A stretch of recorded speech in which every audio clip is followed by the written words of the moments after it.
गोविंदा गोविंदा। जय श्री कृष्णा। ओम भगवते वासुदेवाय नमः। आप सभी का स्वागत है हिंदू पर्व कथा में। आज हम हिंदू पर्व कथा में पुरुषोत्तम मास के बारे में वर्णन करते हैं, जिसे हम अधिक मास या मल मास भी कहते हैं। अधिक मास मुख्यतः हिंदू पंचांग को बैलेंस करने का तरीका है। एक खगोलीय गणना है। हिंदू पंचांग में 12 महीने होते हैं। चैत्र महीने से लेकर फागुन महीने तक यह सूर्य की एक संक्रांति पर और चंद्रमा की गति पर आधारित होते हैं।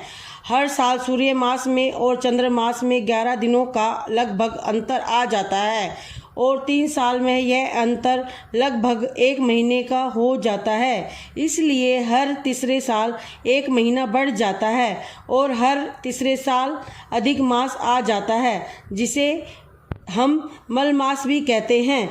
इस बार सावन महीने में अधिक मास होगा और यह अधिक मास 18 जुलाई से आरंभ हो रहा है, जो 18 जुलाई से 16 अगस्त तक अधिक मास रहेगा।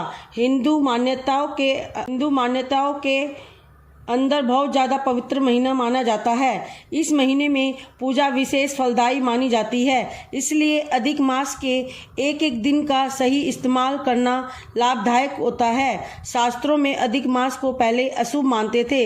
यह मानते थे कि यह महीना बहुत खराब है या ज़्यादा बुरा है। मल मास, जिसे पुरुषोत्तम मास के नाम से भी जाना जाता है, इस महीने में भगवान विष्णु की पूजा अर्चना की जाती है। इस पूरे महीने में जो व्यक्ति पूरी श्रद्धा के साथ भगवान विष्णु की आराधना करता है, उस व्यक्ति पर लक्ष्मी नारायण की कृपा बनी रहती है।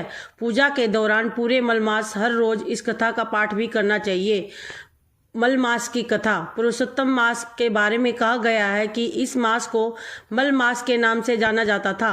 मल मास के इस नाम और बिना किसी अधिकार के होने के कारण कोई भी इस मास की प्रशंसा नहीं करता था। मल मास में अपनी इस स्थिति से बहुत चिंतित रहने लगा। अपने नाम को लेकर उसे काफी निंदा का सामना करना पड़ता था। साथ ही इस मास का कोई स्वामी भी नहीं था, जिस वजह से इसके अस्तित्व के नकारा जाने लगा। लेकिन मल मास के बिना वर्ष की गणना कर पाना संभव नहीं हो सकता था। मल मास के बिना समय गणना की स्थिति अव्यवस्थित हो सकती थी। अपनी इस प्रकार की अवहेलना से दुखी मल मास चिंतित हो श्री हरि के शरण में जाता है। मल मास अपनी सारी व्यथा भगवान विष्णु के सामने बताता है। स्वामी बिना होने के कारण उसे निंदा सुननी पड़ती थी। मल मास को इस बात से दुखी होता देखकर भगवान विष्णु ने उसे आश्वासन दिया कि अब से कोई तुम्हारी निंदा नहीं करेगा। भक्त वत्सल श्री विष्णु जी ने उसे अपने लोक में स्थान देने का निश्चय किया। साथ ही मलमास को वरदान दिया कि अब से मैं तुम्हारा स्वामी बनूंगा, तुम्हारे अंदर मेरे ही गुण होंगे। भगवान विष्णु ने मलमास को अपने सभी दिव्य गुणों से सुशोभित कर दिया और मलमास को अपने नाम से पुरुषोत्तम दिया। कहा कि अब से तुम पुरुषोत्तम मास के नाम से जगत में विख्यात होगे और मेरे नाम से ही जाने जाओगे। भगवान विष्णु के वरदान के बाद से ही मल मास को पुरुषोत्तम मास के नाम से जाने लगा। इसलिए इस महीने को भगवान विष्णु की उपासना करना और उनका जप करना उत्तम फलदायी रहता है। पुरुषोत्तम मास अनेक नाम से दिए गए हैं।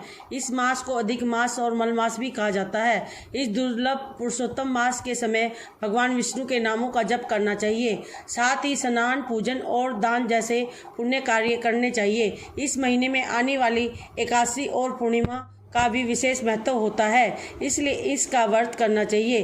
कहा जाता है कि इस महीने में एकादशी का व्रत करने से, पुरुषोत्तम मास की कथा पढ़ने से शुभ फलों की प्राप्ति होती है। इस कथा को सुनने वाले और सुनाने वालों को शुभ फलों की प्राप्ति होती है। बोलो विष्णु भगवान की जय।